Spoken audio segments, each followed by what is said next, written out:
And Congressman, you wrote a letter along with other members of the Arizona congressional delegation to the Maricopa County Board of Supervisors. What did you all have to say? Well, so Representative Gosar and Representative Schweikert and I, we looked at it, and at the time, particularly, Arizona was the focus of the universe, and what we were asking is for an audit, a full-blown audit of all the ballots cast in Maricopa County. The statute requires a 2% look back, and the Attorney General had asked for a 5%. A.G. Brnovich had asked for 5%.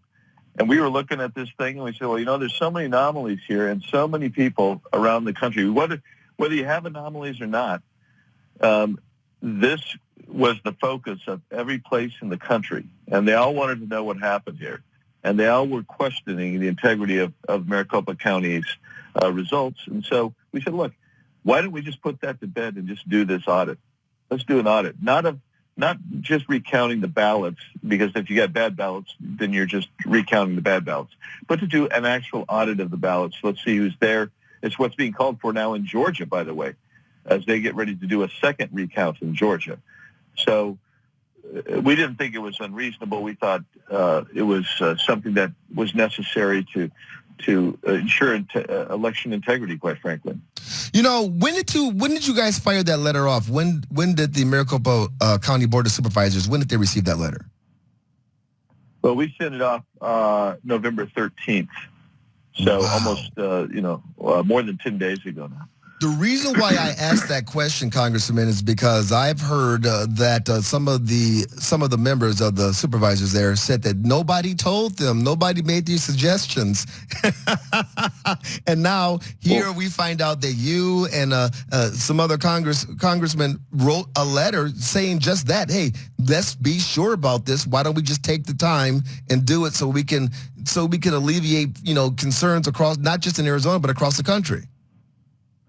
Yeah, well, I know the AG's office also sent a letter requesting instead of a 2%, a 5%.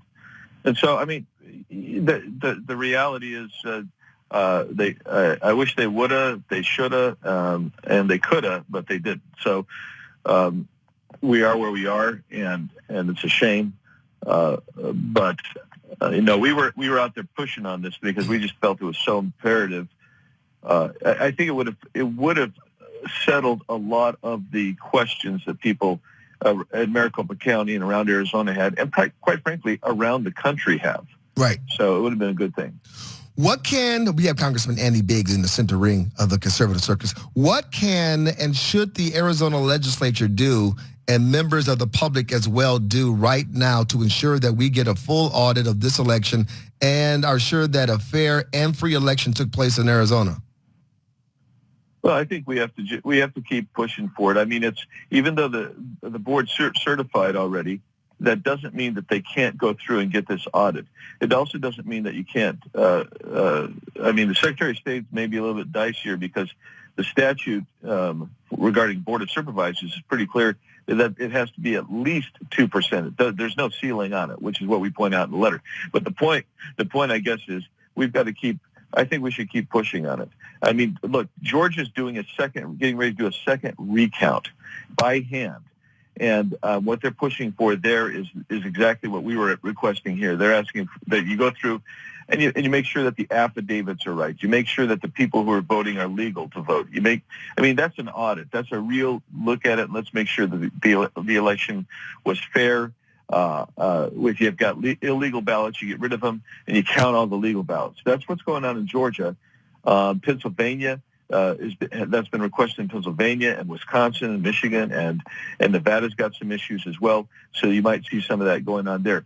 The point of it here is we can do this, and I think I'm a big believer that it doesn't help anybody if you go out with violence and try to attack people. Then you look like the crazy left and the mobocrats there. But if we raise our voices clearly and distinctly and say, look, this is what needs to happen to demonstrate the integrity of our election, then I think we need to raise our voices. We have Congressman Paul Gosar who put out a tweet. He said, "Do not read this affidavit from an IT expert. We know what is documented here is impossible, as the Maricopa County supervisors told us everything is fine and go back to sleep and pay your taxes and wear a mask. And leftist reporters told us to move on." President Trump retweeted that. So, so now that's out there, Congressman. But I got to ask you, you're in D.C. Has anybody done a wellness check on Attorney General Barr? I mean, we haven't seen him for a while. We haven't really seen him for a couple of years. Is he okay? I don't know. The only thing we're getting is press releases that Durham's not going to do anything, and that's disheartening. And then Attorney General Barr probably almost 3 weeks ago now said something about, and who can remember, but he said something about looking into fraud wherever there may be fraud. Well, and that's the last we heard, right? I mean, right. We're going to investigate fraud. Well, that's kind of like we were going to investigate Hunter Biden, and we were going to investigate Hillary Clinton, and we were going to make sure that people who commit crimes go to get charged and tried and sentenced if they're convicted. None of that's happened, and so it's absolutely mind-boggling.